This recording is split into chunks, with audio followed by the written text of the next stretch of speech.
Today I have two important announcements to make. The first is the election date. Under the last government, the practice began of sharing the election date at the beginning of election year. Early announcements allow for planning and for preparation by the Electoral Commission, by government agencies and political parties, and is, I believe, best practice. That's why in 2020 we announced at the beginning of election year, and I do so again today. The general election for 2023 will be held on Saturday, the 14th of October. I can see in the room who has won the sweepstake. In setting this date, I've considered the advice of the Electoral Commission, public holidays and school holidays, the advanced voting periods, and important events and fixtures. I believe this date best accommodates each of these factors. Consideration of the date over the summer and the impending election and new political term has also given me time for reflection. I'm entering now my 6th year in office, and for each of these years I have given my absolute all.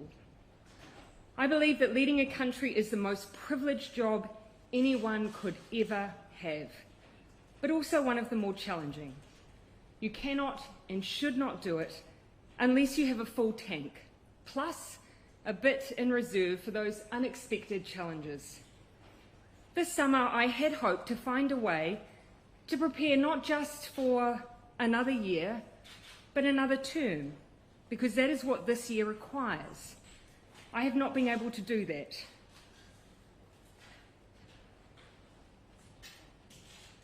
And so today I'm announcing that I will not be seeking re-election, and that my term as Prime Minister will conclude no later than the 7th of February. This has been the most fulfilling 5.5 years of my life, but it has also had its challenges. Amongst an agenda focused on housing, child poverty and climate change, we encountered a major biosecurity incursion, a domestic terror event, a major natural disaster, a global pandemic, and an economic crisis.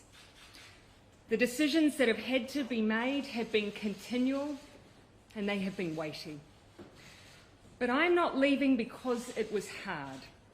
Had that been the case, I probably would have departed 2 months into the job.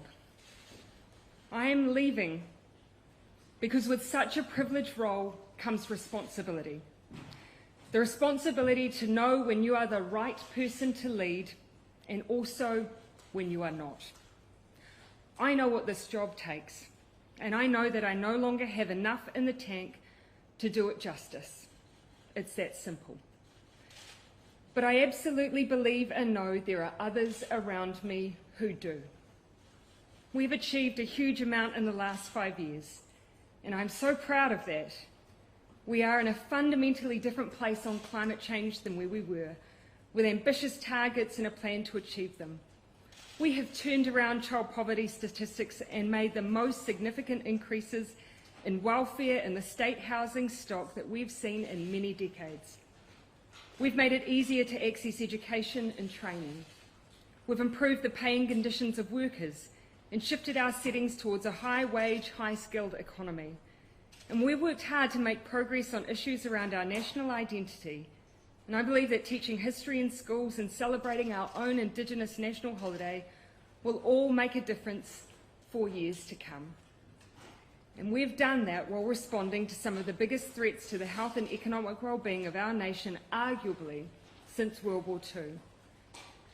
The team that has done all of that, they have been some of the best people I've ever had the privilege of working with, and they are well placed to take us forward as we continue to focus on our economic recovery with one of the strongest economies in the world.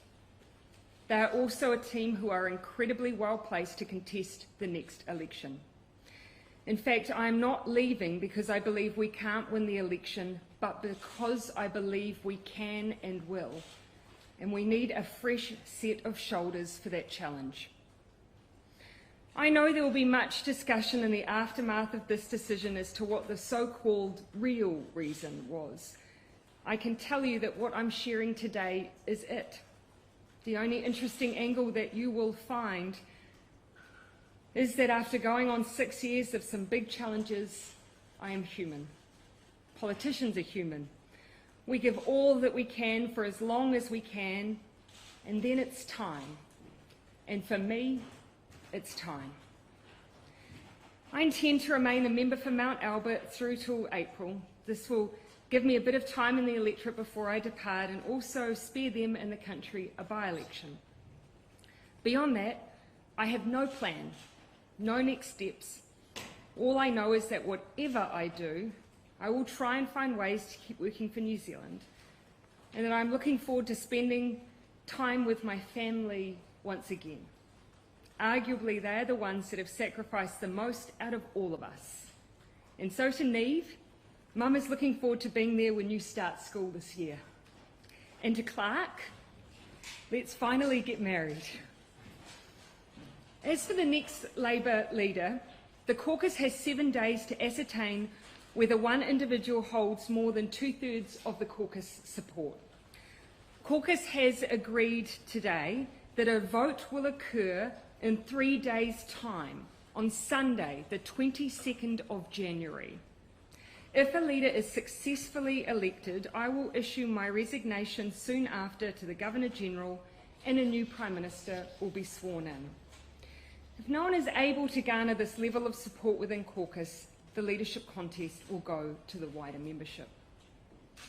My opportunity to thank the many people I need to will likely come in April when I depart Parliament, 15 years after having been sworn in. Till then, I see my role to help the Labour Party, who I consider to be my family, navigate this next phase, and then to leave the next colleague who takes on this role all the space they need to make their mark.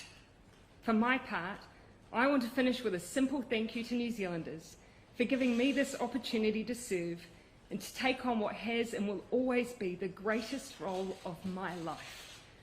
I hope in return, I leave behind a belief that you can be kind but strong, empathetic but decisive, optimistic but focused, that you can be your own kind of leader, one that knows when it's time to go.